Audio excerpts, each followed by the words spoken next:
Crazy Stupid Podcast. Thank you so much for tuning in. As always, if this is your first time watching, we'd love it if you could hit the like button, the subscribe button, and the bell so that you are aware of when we post things. I want to talk about Silco.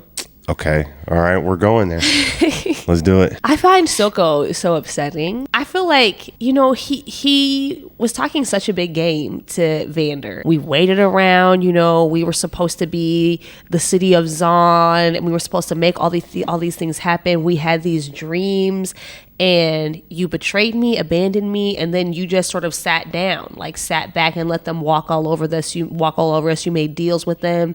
And I was like making points. Like, I see this frustration. I understand it. Mm-hmm. And then when he takes over, he just ends up in the exact same situation, but worse. Like, I was genuinely so confused. I was like, what's your big game here? You didn't do anything differently. You did the exact same thing as him, except worse. You made a deal with the enforcers, but you use it for your own personal gain. I think the difference between Silco and Vander a little bit was Vander was struggling a little bit with the stagnant nature of, I want to use the word liberation to an extent. I think he saw war up close, and he saw what happened to Vi and Powder's parents, and that stalled him from wanting to move Zon in what I would say is a better place to be at, because Vi even calls him out on that. I think there was two things that Silco was trying to build up. I think the difference slightly is the end goal, the deal that he makes with Jace is a better deal than the one that Vander makes. But do you think that was his plan all along, or do you think that just happened? Because all that happened because Jinx went off plan. Jinx went rogue. Initially, I was under the impression that Silco always wanted Zon to be its own sovereign state. Now, initially, you could make the case that he probably wanted power dynamics to flip, which is why he wanted access to weaponry. I think as the story progresses and as time moves on, I think he found himself, ironically, leading in the same trajectory that Vander led. So no, I don't think it was initially the same place, but I do think he still had two opportunities that would have changed the current state of Zon, which I think is why so many people gravitated toward him initially. See, my read on him is that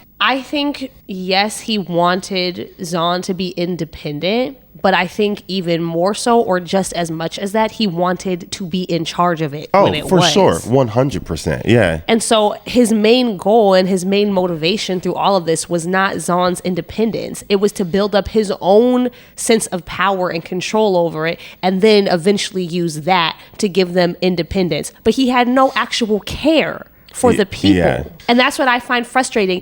Xander's motivations, even if you disagree with his stagnancy and his inability to act, his motivation was his care for the people in the lanes and their well-being. That is what stopped him from acting, is because he did not want them to be harmed. Silco was willing to harm them in order to meet his ends. I felt like he still cared for the people, just not as much.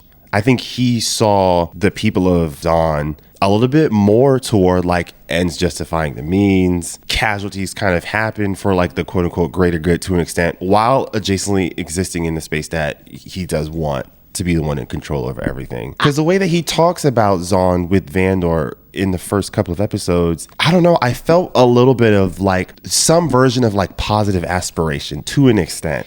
I think he definitely has pride in the idea of independence, but I do not think he has genuine care for the people of that community. Yeah. Because he is sacrificing them for his own, honestly, first and foremost, for his own personal gain. Yeah.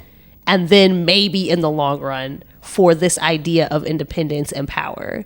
But he shows no actual care for them.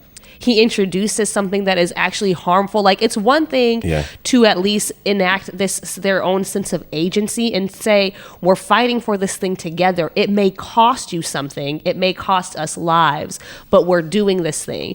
But he is not even sacrificing their lives in a way that they are given the agency and control over it. He is giving them an addictive substance that he knows destroys them. Yeah. And then he doesn't even really use that.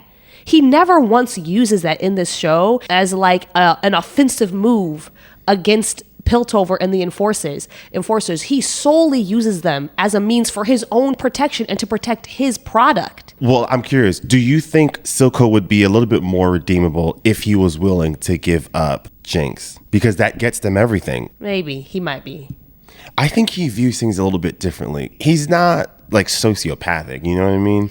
No, I just think he's power hungry, and I think that he is hurt. A lot of this was about revenge against Vander, and a need to upstage Vander, and a need to prove himself to be better than Vander, because his ego was really hurt by Vander, and his feelings were really hurt by that betrayal.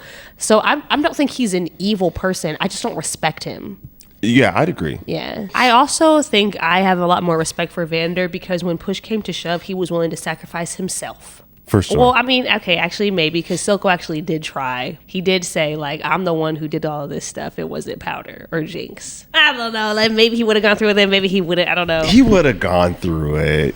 Maybe. If he's like, I would have never given you up to them, I think that, to me, that showed. Because remember, the speech that he gives, he tells him, like, what got Zahn running was loyalty. Mm-hmm. I think that's his code right there. I feel like he's talking out both sides of his mouth. No, I think loyalty to the people that are closest to you, not loyalty that's sort of spread out to just like I think that's the difference between Silco and Vander. Vander has loyalty to like everyone in Zahn, but Silco has it only for the people in his circle. And I think that's limiting. That's a common trait for people that think about like me just wanting to achieve on like an individual level. Mm-hmm. You're only thinking about the people in your closest proximity, like your closest friends or your parents or your family. But the conversation of expanding that to other people with the same experience, there's sometimes can be like a disconnect. And also like, what are you willing to give up? Right. For the greater success and the greater good of everybody else. Yeah.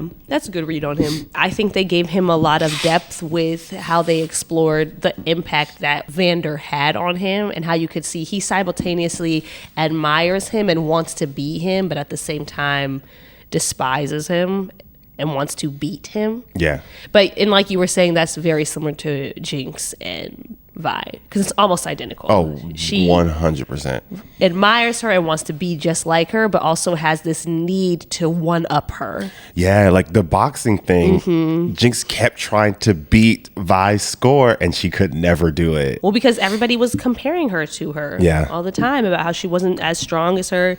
Obviously, this show wants you to think this, but Jinx's character is so tragic. At least the way I see it is like, she was honestly just broken by the cruelty required of her in her environment. Yes. And in any other place, she'd be normal. She could have been just fine. Yeah. But because that place required something that she didn't feel she had, and she associated that with a lack of strength, it just completely destroys her. Yeah. You see glimpses of like, she's extremely intelligent. There's an ingenuity that she sort of has. She's very clever. But those characteristics for Jinx just can't exist in Zahn. That environment does not create a space where those things, at least not by themselves, allow you to thrive. The implication that you get when you watch the show through is that like that change in Powder/Jinx happens after everything in those first couple episodes. But when she freaks out after Vi and all of them leave to go save Vander, that little freak out episode that she has